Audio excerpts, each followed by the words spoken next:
zonas. Nu, dalībniekiem nekas foršs, bet nu skatītājiem, man liekas, jau interesanti.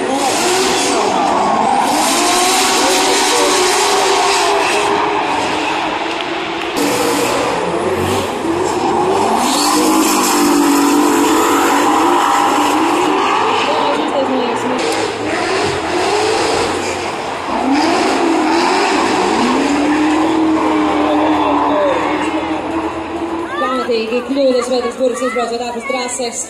Pīlos mums graudu un priekšējā kapitāla aizgāja pat ieskaru.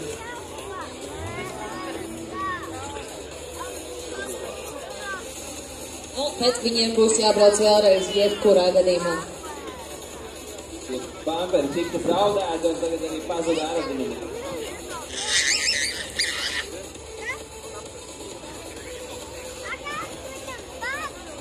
Burvis arī atsadās ar automašīnas un priekš sānu pret valni. Cerams, ka tur ir viss labi ar stūri un stūrēšanas sistēmu.